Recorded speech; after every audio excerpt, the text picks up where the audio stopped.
Okay.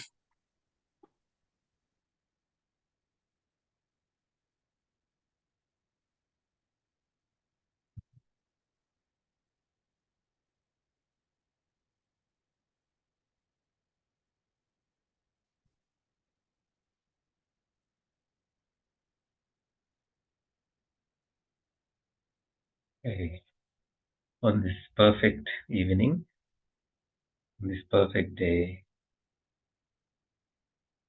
we gathered here to learn and discuss about the teachings of the Buddha. So together our thoughts and feelings, let us invite some inner peace through a guided meditation.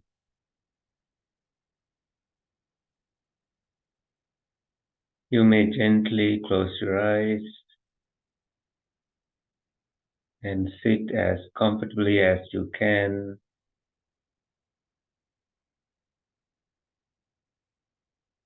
Notice what is happening around you. You hear some noises and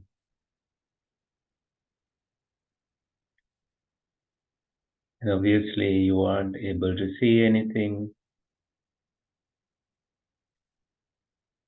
You can visualize things, but you may not have any interest in visualizing anything. The goal in the first few minutes is to gather or find a very comfortable posture, especially with your upper back and your lower back.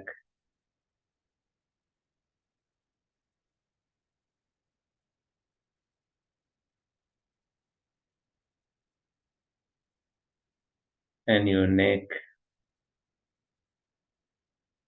your shoulders, these are relaxed.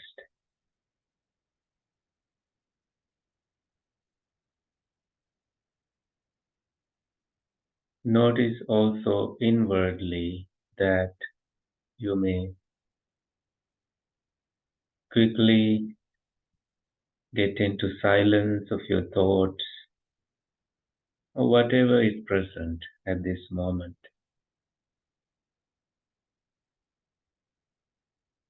Completely surrendering to that experience,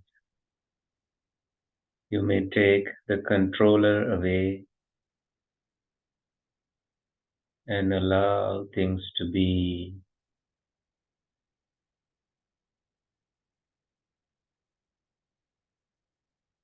Notice also the position of your hand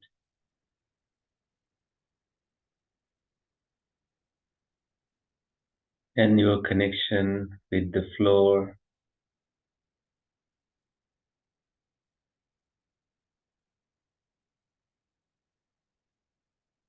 And where your awareness is probably at the center of your being.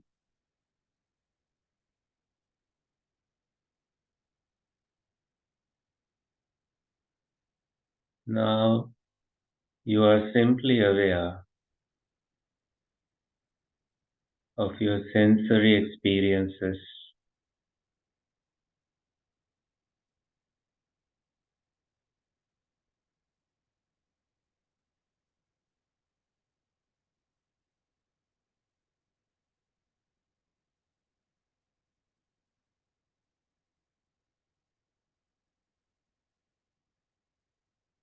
And your mind is continuously looking for an exciting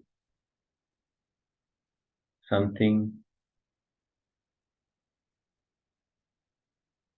Maybe your in-breath and out-breath comes to your attention as your body is moving with the rhythm along with your in-breath and out-breath.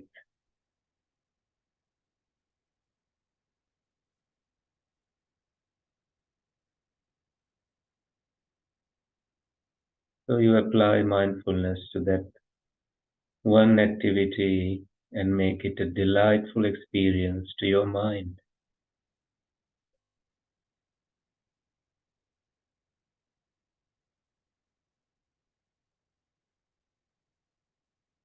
Noticing the starting point of your breath and the ending point of your breath.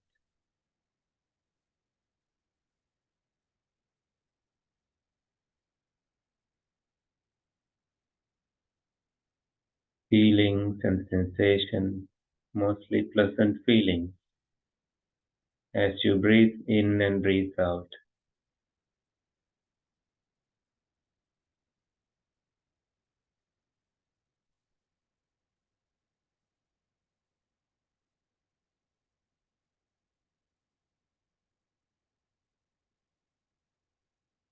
There is some wholesome effort,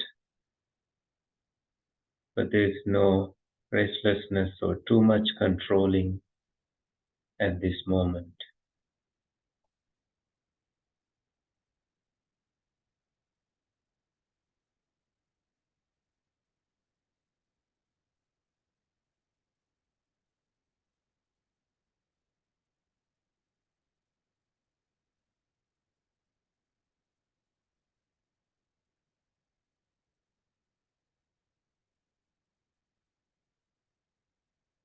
You may notice that air goes through your nostrils and how wonderful that experience is.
Calming the bodily sensation,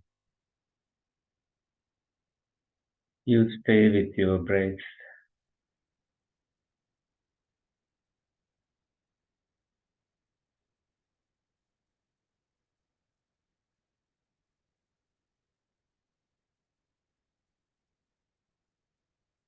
Allow things to come and go, and you never serve any tea.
Whenever you feel distracted, you let go of it and come back to your mindful breathing in and breathing out.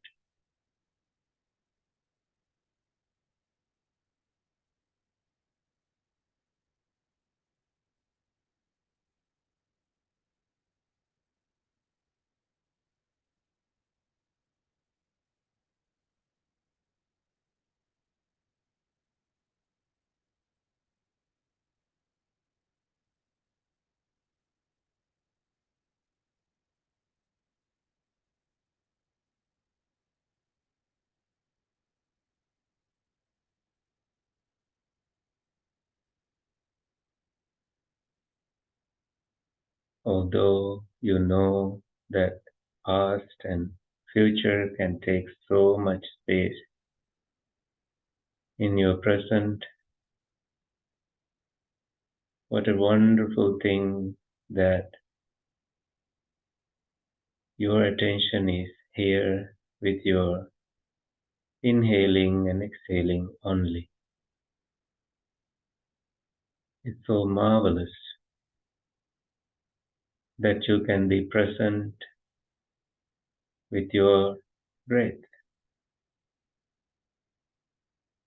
It's happening now.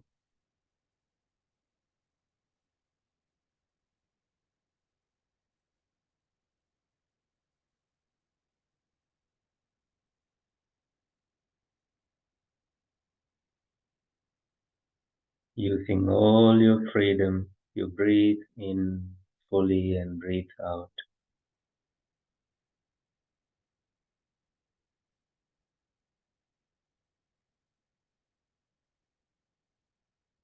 finding a natural rhythm of your breath.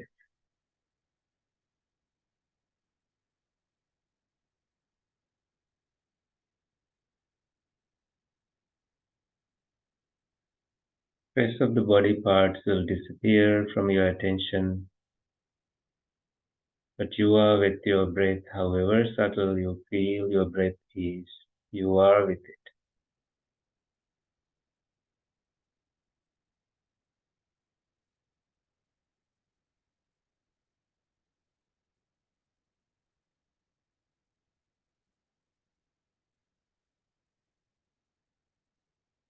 You do so until you hear the sound of the gong to mark the ending of this guided meditation in a couple of minutes.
You may now open your eyes and you may stretch yourself.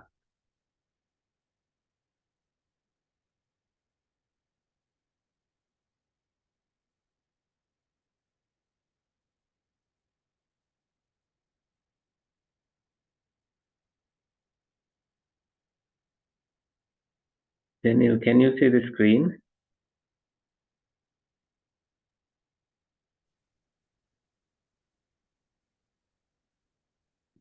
Yes, I can. Thank you. Yeah, maybe we do a reading and then we discuss. Do we all have a copy? So I have the Pali in case we need Pali, but we won't read any Pali now. Let's read together.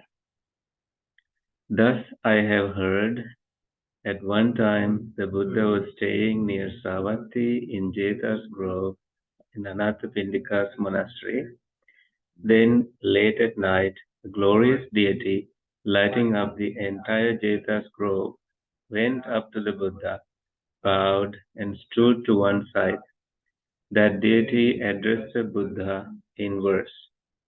Many gods and humans have thought about blessings.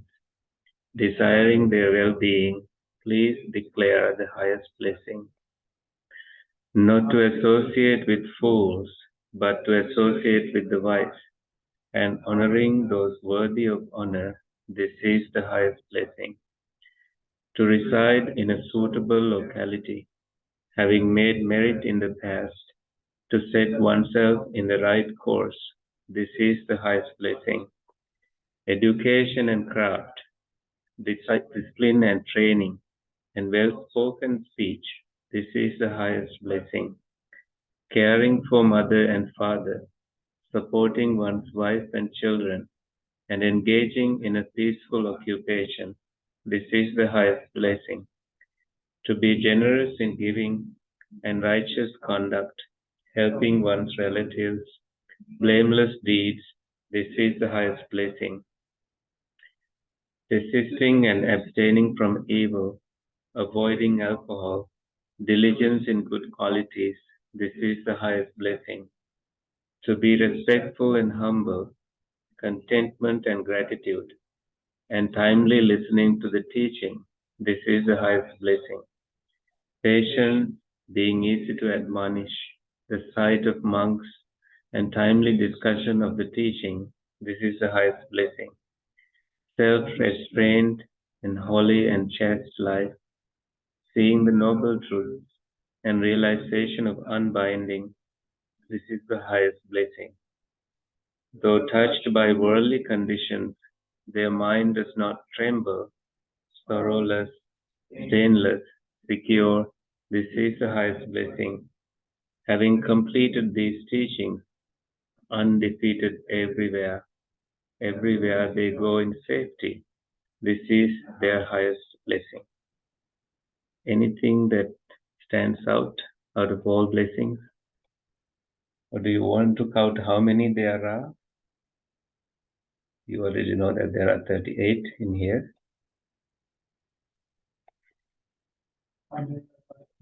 Yeah.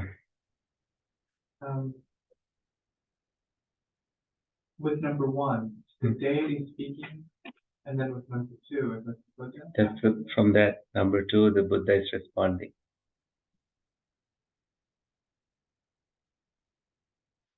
So this is called the Maṅgala Sutta. Maṅgala means blessing, auspicious, something good for us.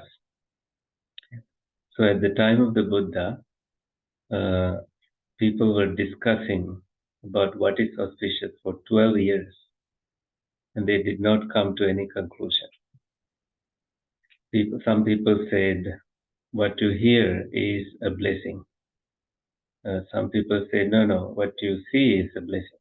And then some others said, no, you see bad things also. How can that be a blessing?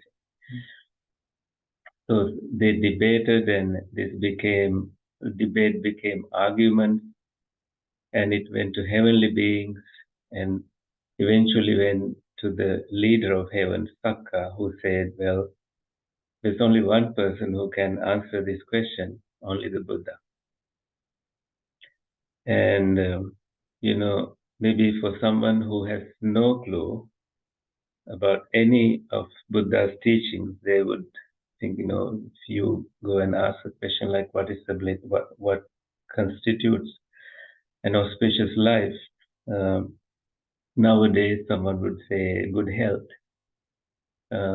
All the Buddha has said those things, but I think when you look closely into all the 38 blessings, you see that good health comes from your habits, social habits, spiritual well-being, and the way you think and how you deal with certain things.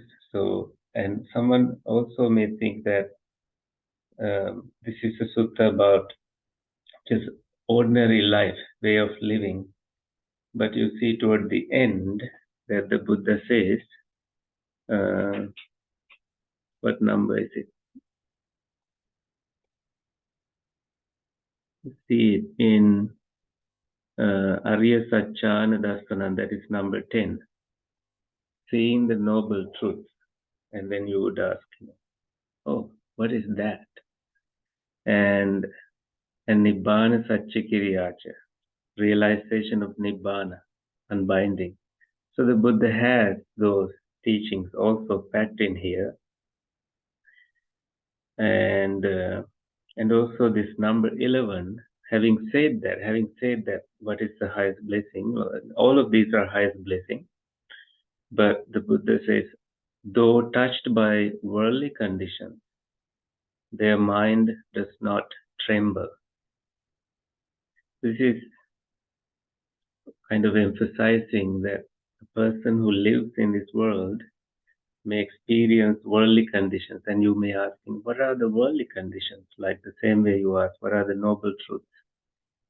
And how someone can be sorrowless, painless, secure.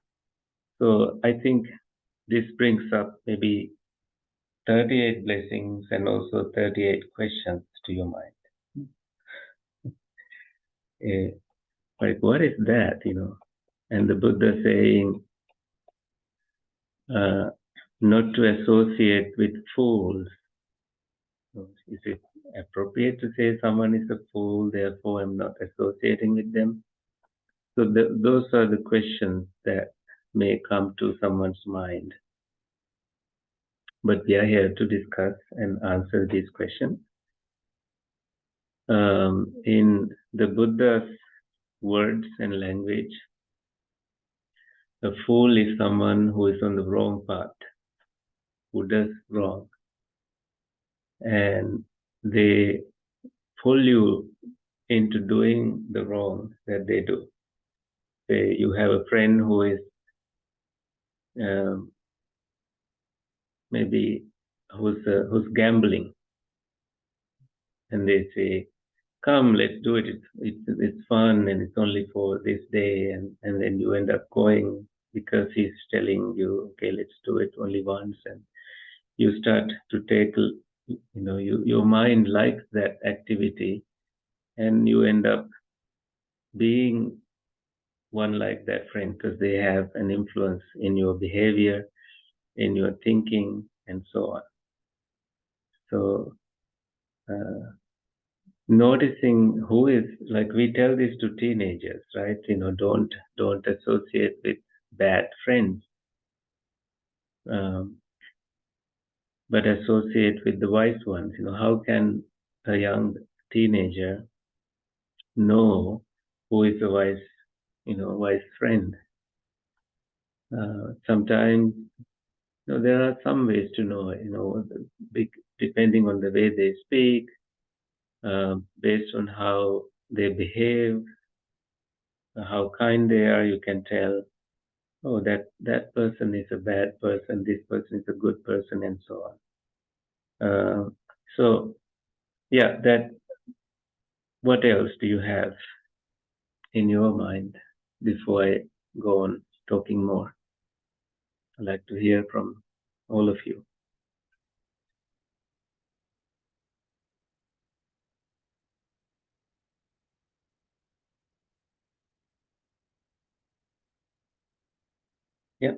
I'm curious, do the devas have occupations? Good question. Not like the way we do, but maybe now the Sakka, the leader of heaven, assigned this duty of approaching the Buddha and asking these questions, and that is an occupation that this deva has. And sometimes, they have certain duties. You go pick flowers, and they do that. That is their occupation. They only need very little to be happy. So that's why they are in heavenly realms. So they don't need tiring occupations like we do.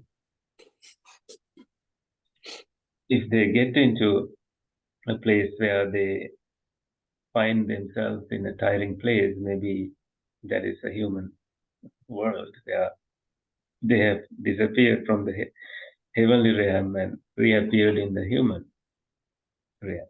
So, yeah, so with that question, what comes to, yes, Daniel? Could you scroll up a drop for me? I'm sorry. Thank you. With that I'm question, sorry, the other way. um, Higher numbers. Thank you.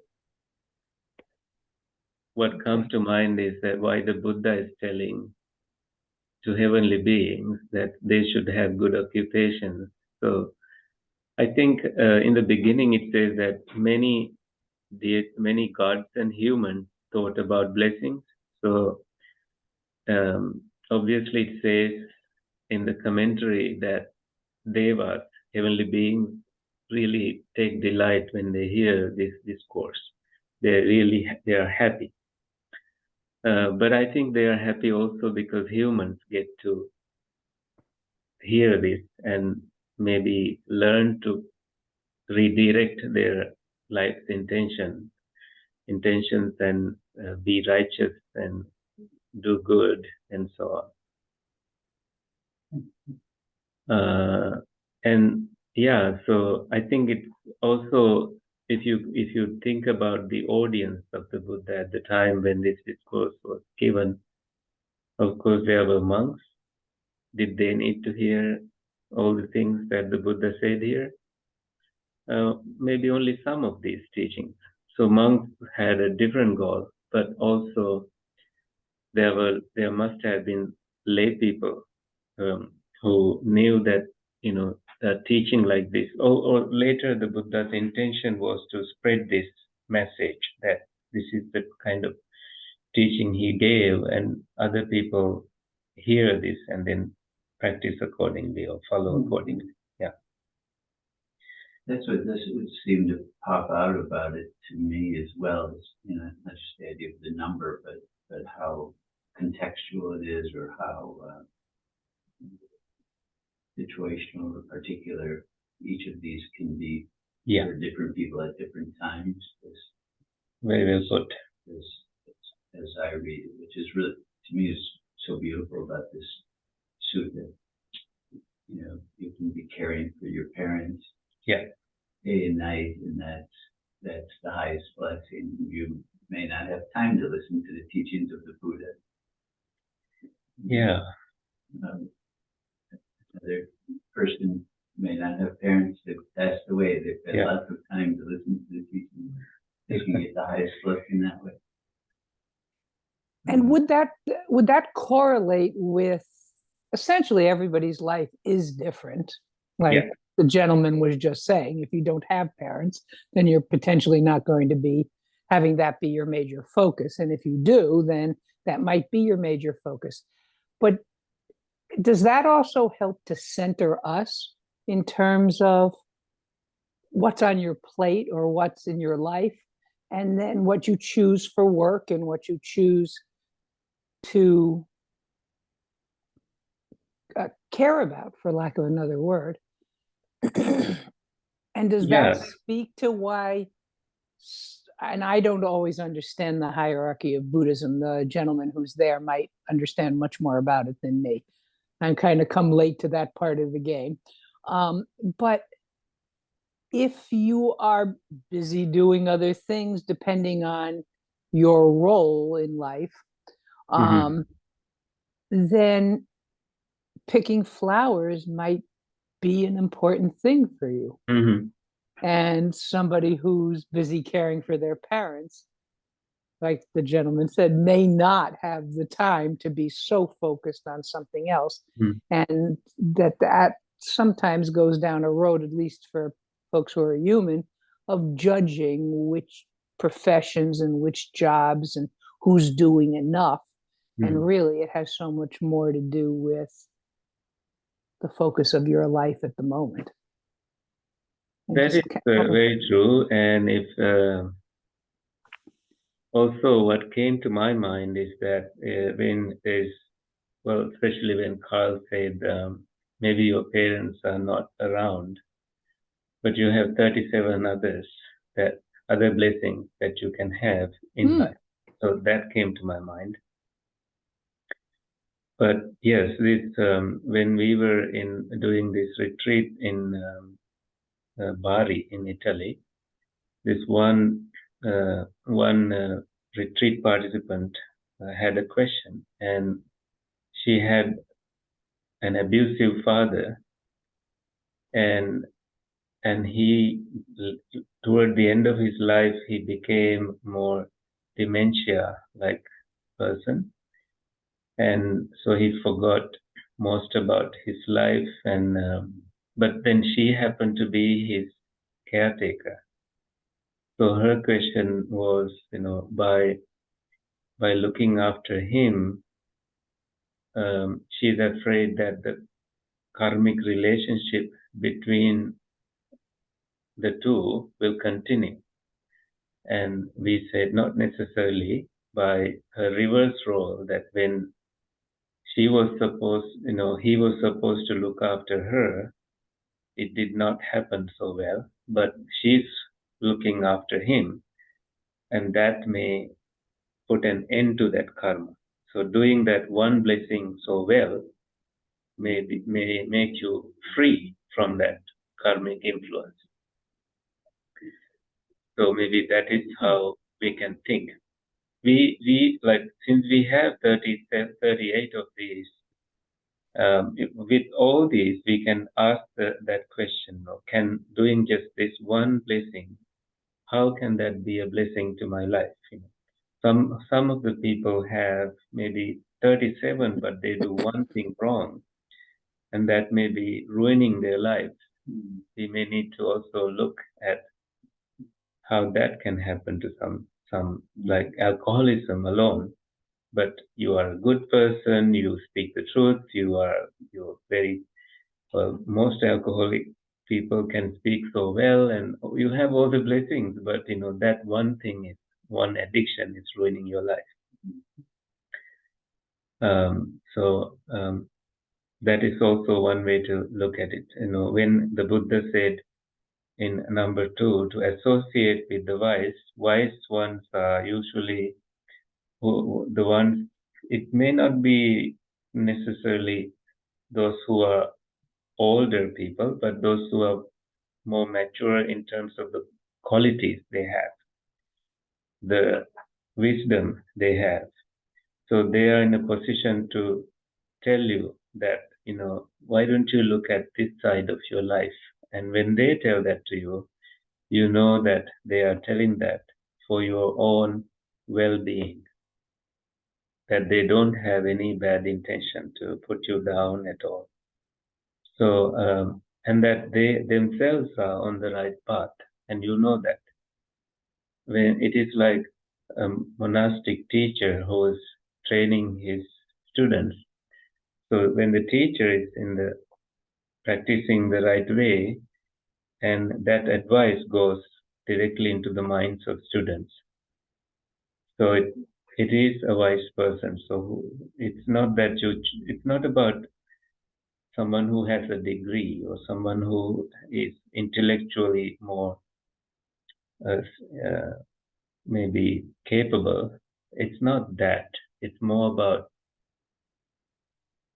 someone who is wise in terms of their way of living and practice, how good they are practicing and speaking based on their experience. That can have an impact on someone's life. And I see sometimes, what you said earlier, Carl, about looking after parents. Some people may not have that time to do that. And that some people may not even think that it is such an important thing because of the way the society is organized, that some parents don't need our help. And, my mom recently went to look after her own mom, my grandma.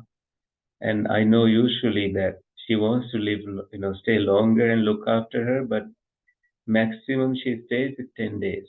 And then she outstays her welcome and that she wants to go home. Some parents are like that. and I can sense that also from the experience of my own parents. Sometimes as a monk, I really have these intentions of maybe I should go and cook for them. Maybe I should do this.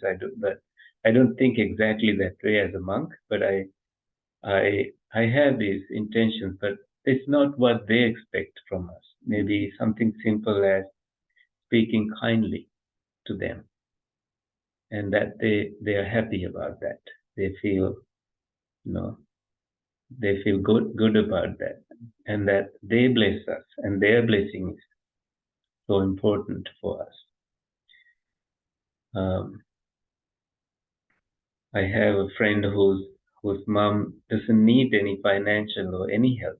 So when she is sick, he goes to that hospital and stays in a chair, asking her, "Can I do something? Can I do something?" She says, "No, I don't, I'm good." But she's happy that he is there. So he's such a busy person, but still he makes sure that he hears from her directly what she needs and tries to do those things. So, and that he takes it as a blessing in his life. And most of these things are self-explanatory, but some of the things, as this sutta as one of the, this is also a safeguard recital. It is recited for protection, and I do not see any way that it can give someone protection unless they are actually practicing the blessings in their own lives. That if they put themselves in a place where there is bad influence, maybe the protection is not there. Like the Buddha sometimes say, not even a Buddha can help you unless you help yourself, like you put yourself in the righteous path. Anything else? Well, one thing that my mind has been doing, which is kind of fun, is putting some things together. Yeah. Like thinking of how some of these can build on each other or make them easier. Yeah. Like the patience stood out for me as, if we bring patience over to these other areas, maybe that if I bring patience over to like education and traffic, that's a nice combination. And then I was starting to wonder, and patience can go with just about all like that. But then I was wondering about what would it feel like? What might the experience be to realize? Let's just call it unbinding, as it is here. What would it be like to experience unbinding in a moment? In a moment of like the sight of monks, or in relation to supporting one's wife and children. Yeah. What kind of unbinding is needed in these instances? That's great. What needs to be extinguished there? Let's begin with patience. The Buddha said, patience leads to Nibbana, to unbinding. You can see that, that's for sure. And in caring for wife and children, there's also uncaring for those who are not your wife and children. Sometimes, people who get so busy with their work may be caring too much to that work, the job, that they forget that children are waiting for you to come home. They are caring for something else, and that, and so they need to be reminded of the 38 blessings. And maybe that is why this has become a famous sutta that we chant almost in every blessing chanting. We say this.